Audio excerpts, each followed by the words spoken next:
welcome back to the lecture series in bioenergy. So, last class we were talking about the gasifier designs, and we have talked about the two different kind of fixed bed gasifiers. So, the broadly, I mean there are two broadly used gasifiers, and there is a third type which is not very commonly used. Okay. So, today what we will do, we have talked about the fixed bed gasifiers. Today we will be talking about the fluidized bed gasifiers. As the name indicates, it is a form of gasifiers or a design of gasifier where there is a opportunity of lot of mixing between the reactants, between the biomass material and the air oxygen mixture which is coming there, and this reaction is enabled in a fluidized bed, a bed where it is almost like a platform where you have the reactants and the catalyst in the form of what is being used to combust it, and it is given a lot of more time. So, to start off with, fluidized bed is classified into two different categories. Okay. One is called a circulating method, the other one is called a bubbling method. So, let us start off with. So, to start with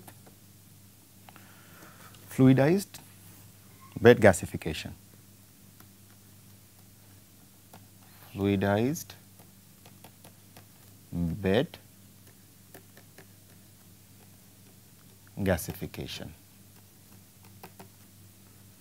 Okay.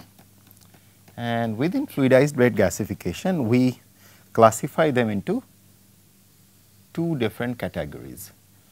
Category 1, which constitute circulating fluidized bed, whereas the second one is bubbling fluidized bed, and the name itself is self-explanatory, bubbling fluidized bed, that you are bubbling the fluid and you are here the ingredient gets circulated. So, in one word, if you have to distinguish between fluidized bed versus, if you want to do a classification with the fixed bed versus fixed bed, one of the most fundamental difference is in the case of fluidized bed. In the case of fluidized bed, you have a uniform temperature distribution achieved in the gasification zone. Uniform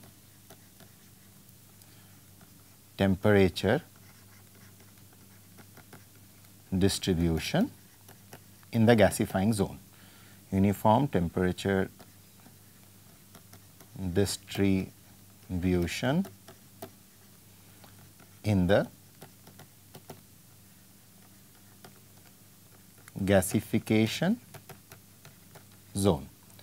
So, if you remember when we talked about the fixed bed gasifiers, if you remember I showed you that graph that when you are introducing the biomass, the drying temperature followed by the increase in temperature from 200 degree to 400, 600 and all the way to 1000 and more than 1000 in the combustion chamber, and finally it comes back to 200 in one case, in the other case it remain at 900 of the existing gas. So, what is happening across the chamber, what you see in the case of fixed bed, what you see the temperature kind of varies depending on which part of it, if you remember, like something like this or something like this likewise. So, where your x axis is showing the T degree centigrade differences, and these are the different zone. So, for example, this is where the drying is happening, this is where combustion is happening, and likewise so on and so forth. Okay.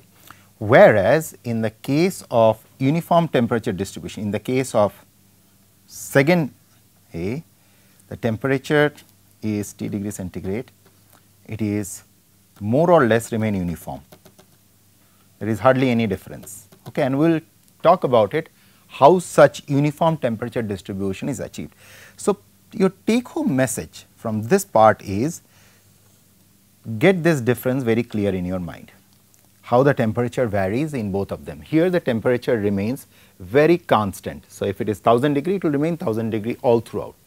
So, in other words, there is a homogeneous mixing which is feasible in the fluidized bed as compared to the circulating, as compared to the fixed bed.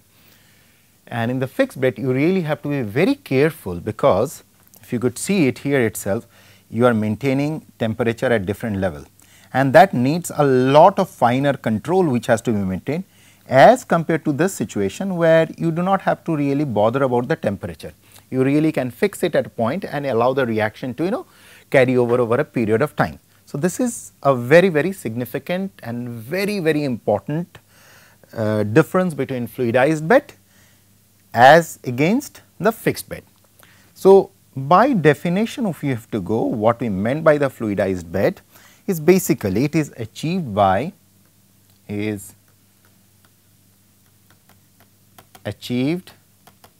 by using a bed of fine grained material,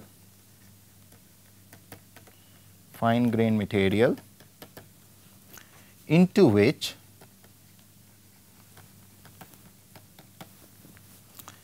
air, which is the form of fluid, air is introduced. And if this definition is clear to you, then you will realize that when I will do the drawing, it will make sense. So, essentially fluidizing the bed material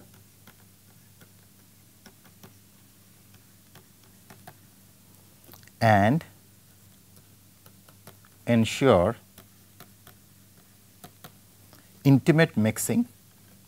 As I told you, there is a lot of opportunity of a very homogeneous mixing, intimate mixing of the hot bed material. There are three things which are mixing here. So, here is the hot bed where the mixing is occurring, hot bed material, the hot combustion gas, the hot combustion gas, and the biomass feed. So, what is significant in this is you have to remember these three. Ensure intimate mixing, this is very important, this part of the 1A, the hot bed material, which is the platform where this reaction is happening. So, you needed a bed material something like this, it is a bed on which you have the biomass coming, which has to be converted, and from underneath or from side or whatsoever avenue you are introducing the combustion gas. So, this is that hot combustion gas, which is the second important thing, okay, and the biomass feed.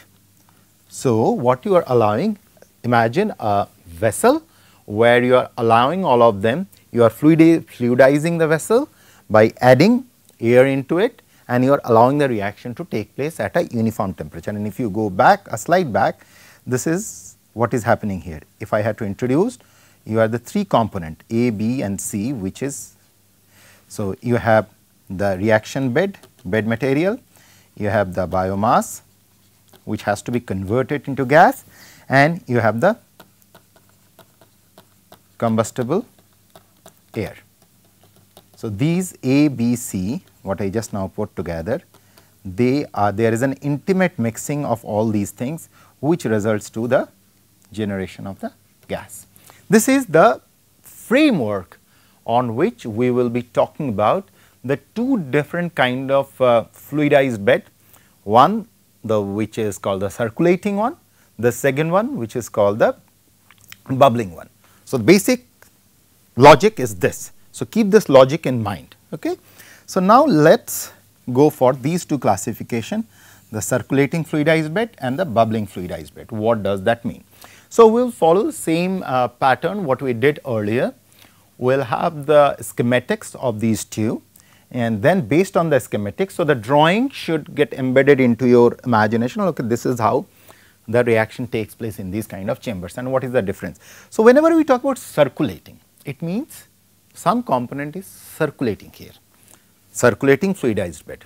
Okay. And we talk about bubbling, it means you are bubbling something out of, and what could be the component? You have only three component at the end of the day. You have either obviously the bed is fixed, you cannot really shift the bed. So, there is a bed where the reaction is happening, okay, that is a platform that you cannot shift. What all you can shift? You can shift the product out of this. So, you can either circulate some of the products which are formed here, or you can bubble combustible air. Just remember what all you can move there. You cannot move the bed will remain constant at one place. So, on the top of the bed you have this biomass like this, you are giving the fluidized air. So, you can either bubble it, or with the product which is coming you can recirculate it, and you could have a hybrid system too out of these two. Okay. So, let us get into the details of it now. Okay. So, we will start with the circulating fluidized bed. Circulating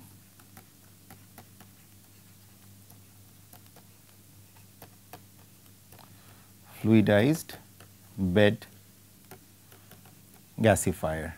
Okay. So, the design, if we have to show, let me first of all draw the design of it, that will help for the better understanding of it. Something like this. This is just a schematic, I am not drawing by the scale. So,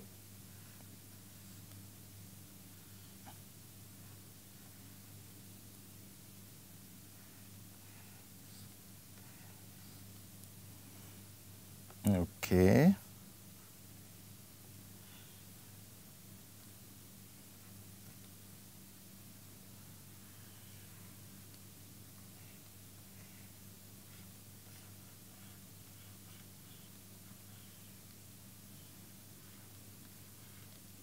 Okay.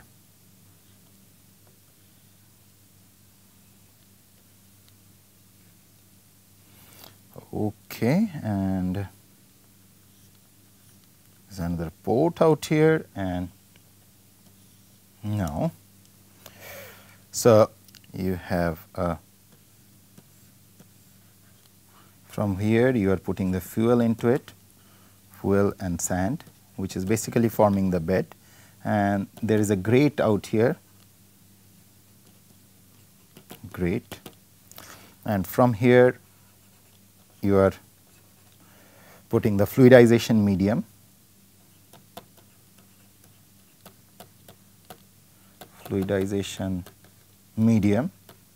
okay. This is where you have the bottom ash and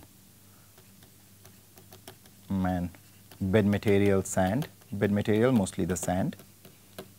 It is something like, when I talk about sand, so many of you have seen when they make popcorn on the roadside, all of you have seen how they make it. So, you see a big vessel there, iron vessel or a metallic vessel, on which they put a lot of sand, you have seen, and they heat up the sand, and then they put the corns into it, and the corns start flapping out into forming the popcorn, exactly very similar to that. Just imagine, you see the popcorn wallas who are, and you will see how they are making it. So, there is a sand bed.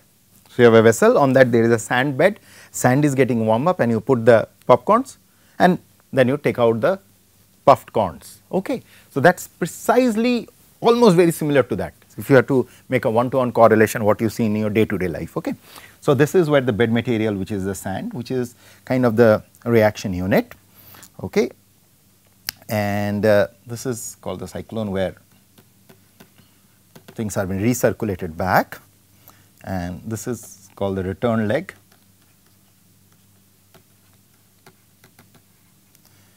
And there is something called a loop seal here, and from here out here, there you are putting air, oxygen and steam. This is the entry port for all the three stuff. So, this is where you are having the fluidized medium moving through, and most of the reaction. So, the reaction zone is out here. So, this is where the reaction is happening, okay, which I put in yellow and blue. Okay. This is where most of the reaction is taking place. Now, what is happening out here is, so just put it down word. So, one second, let me keep this in mind. So, it consists of a grate at the bottom through which the air is introduced. So, here is the grate, okay, for introducing the air, or in other word, this grate, what you see, this grate material what I am shading now is the one which is allowing the fluidized material to move through. So, this is where you are having the sand and all those things, and it is the fluidic, it is you are making the fluidized by introducing this whole mixture out of. So, this part is all getting heated up. So, there is a uniform temperature regime which is created here. Okay. So, now what you do, so on top of it you are having the all the biomass which has to be converted. Okay. So, above the grate is the moving bed of fine grained material. So, this is where we are talking about. So, this is the zone, let me pick up another color. So, this is the zone where we are talking about, this is above the grate, okay. Above the grate is the moving bed. You can move the bed up and down, is the moving bed, okay, of fine grained material, of fine grained material, okay, in which prepared the biomass is introduced, in which prepared biomass is introduced. It is exactly the same analogy what I was trying to explain you. Say for example, just I am drawing it for you for your understanding. You have seen the popcorn maker. So, you will have a vessel like this, okay, like this, and on that vessel you will see a lot of sand out there, okay. You will see a lot of sand like this on the bottom, okay. So, what this guy will do, so this is the sand in yellow. So, this guy is kind of heating it up, okay. So, this is where he is heating it, okay, getting a lot of heat. So, what will happen? The temperature of the sand is going to go up, the temperature out here increases. When the temperature increases, it attains a uniform temperature. So, what you are having here is an uniform temperature, and at this point you will see this guy will be introducing lot of those corns out here, and they might make popcorns. Exactly similar to the analogy of popcorn making analogy, what you are doing, instead of corn, here you are introducing the biomass. So, you have the sand or the very finely made sand on which you are introducing the corn, and that is what you are flopping out. So, exactly the same thing what is happening here. Okay. So, now coming back. So, these are the two critical points what you have to keep in mind. Okay. And generally the temperature which is maintained out here is approximately 700 to 900 degrees centigrade, and this could be controlled further. Okay. This could be controlled by air/biomass ratio. You can control this temperature easily. Okay. These kind of things could handle high capacity, fairly high capacity it can handle, high capacity of material.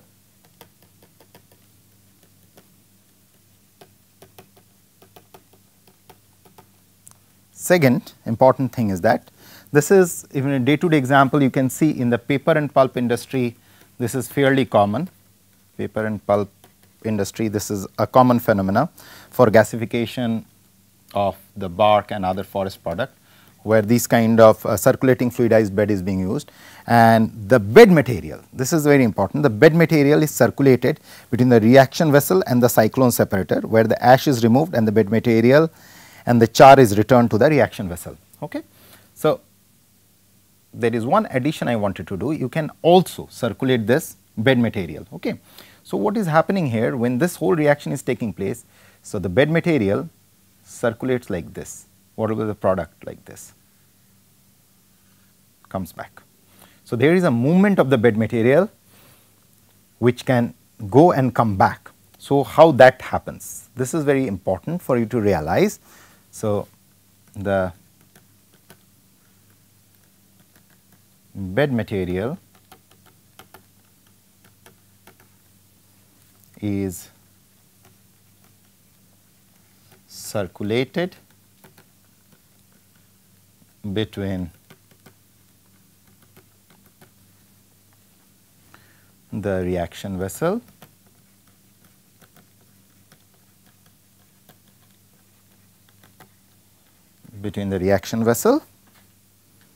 and the cyclone. Okay. And a cyclone separator.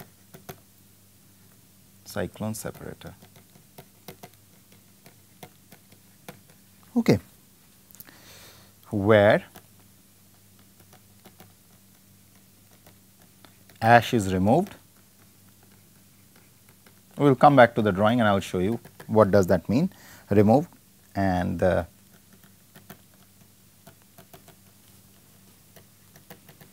bed material and char return to reaction vessel,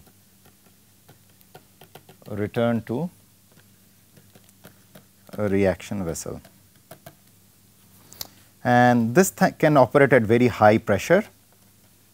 There is no issue about it withstanding the pressure, and because of it you can compress the gas, and especially for gas turbines where you need compressed gas, you can compress the gas, and especially for situation where you need for gas turbines where you need compressed gas, this can come very handy, where you need compressed gas. Okay. So, this method comes very handy in those situations. Further, there are two more points what you have to consider is that gas velocity decreases as gas velocity decreases, arrow showing decreases, and the entrained particle fall back to the fluidized bed, and the entrained particles fall back to fluidized bed,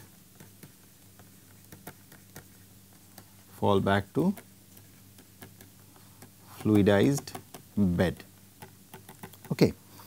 And those particles are separated from the gas in a cyclone and is returned to the bottom of the bed. So, what exactly is happening? Let us see the diagram. Okay. So, here the reaction is happening, all the reactions. So, the gas is about to move out along with the particulate matters. Out here the lighter one is getting collected like this, and the heavier one again falls back, and there are a lot of filters out here and it is returned back. So, what you are essentially doing in this circulating fluidized bed,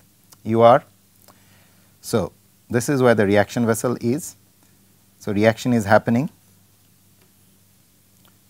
it is going back, part of it is getting escaped and getting stored out here, and part of it is coming back and again doing the reaction, again another cycle runs, again part of it going out, part of it is coming back, likewise so on and so forth. Okay.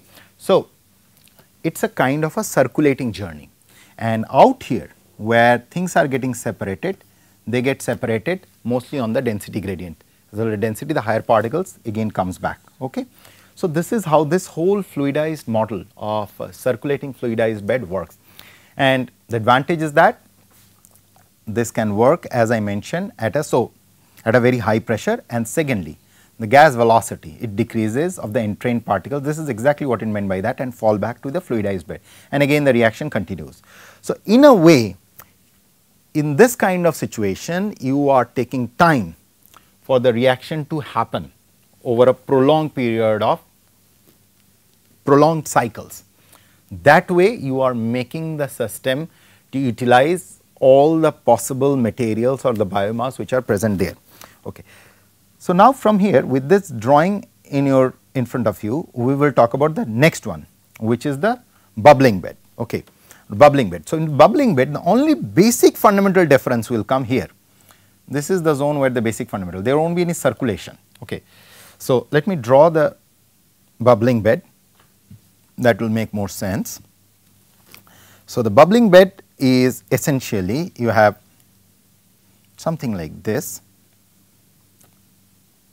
The architecture is very similar, except that the connector, okay.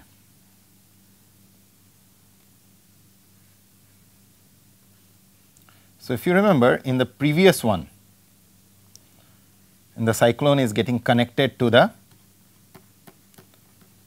back to the vessel. So, here you have the producer gas,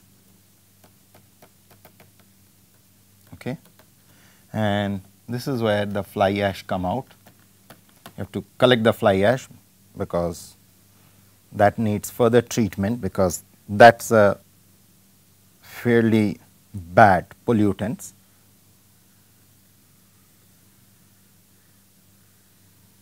Okay.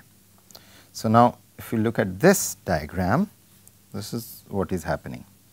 Here you are introducing the fuel and sand, which is making the reaction bed like here. Okay. Out here, this is the bottom ash, okay. And out here you are introducing the air, steam and oxygen. So, you are bubbling this part, okay, and generally the temperature which is maintained out here is again in the range of 700 to 1000 degrees centigrade, okay. And this is what is called the bubbling zone, and this is the freeboard, and from here you are getting the fluidized gas. So, here you are having the tons of biomass which is on the top. Okay.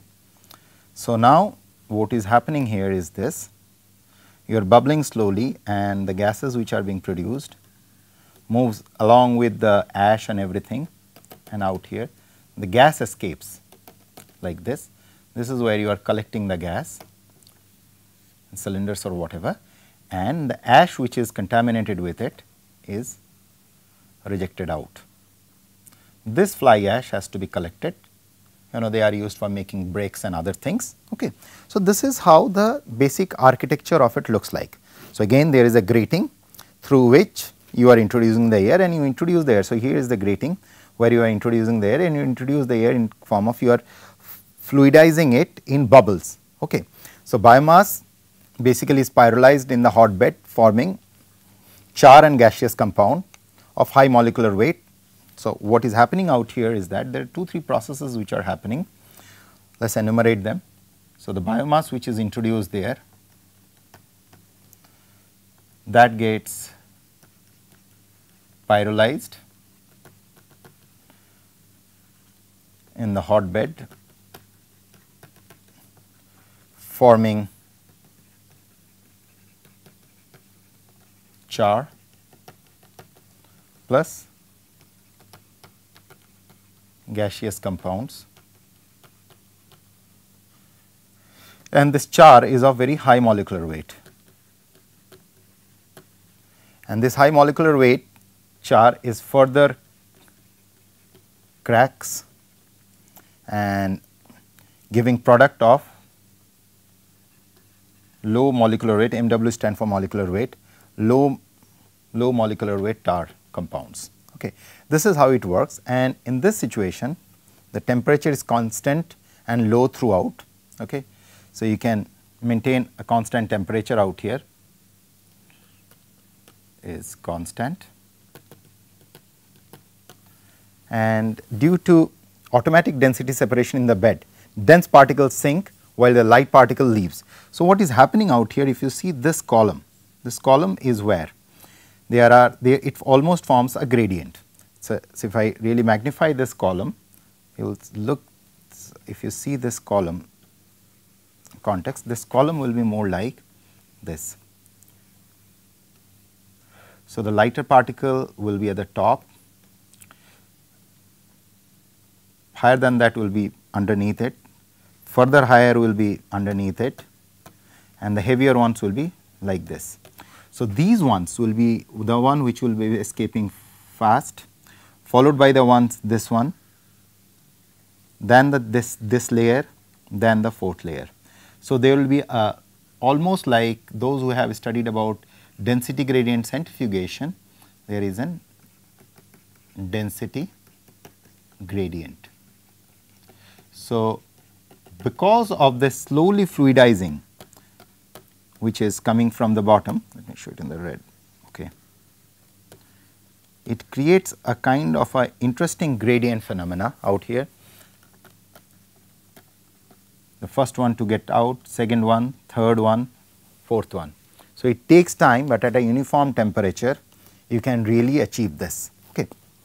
So, this is what we talked about, the basics of the two different kind of fluidized bed reactors. Okay. So, what we will do after this is that we will talk about the operation and performance of the fluidized bed reactor, followed by, since we have talked about the thermochemical methods, after this we will talk about the biochemical routes of gasification, and then we will summarize the different routes by which different kind of fuels could be developed, solid, liquid, gas, okay. But gas is preferred big time because transportation is easy and could be used in several operations much more easily as compared to the liquid or the solid fuel. Definitely solid its transportation is a challenge as compared to gas. So, overall, just to summarize what we have learned about the gasifiers, we have talked about the fixed bed and we have talked about the fluidized bed, and the different kind of fixed bed like the updrift, downdrift, and cross sectional side to side movement. And then we talked about the fluidized bed, where we talked about the one where we have bubbling, the one we are recirculating. So,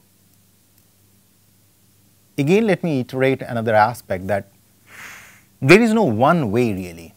Whenever you have to pick up one particular aspect, you really have to think several times that depending on the properties of the material, what is the best you can do. So, there is no one thumb rule, like you can, it always is a function of the material what you will be using for making energy materials out of it. So, it is always case by case, but as long as your basics are clear, you really can work around it to figure out what is the best way to play the game. So, I will close in here, and in the next class we will talk about the pros and cons of the fluidized bed, followed by the biochemical route of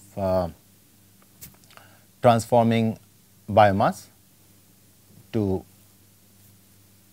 energy materials like gases. Okay, gasification using biological route like anaerobic digestion and the ancillary processes. Thank you.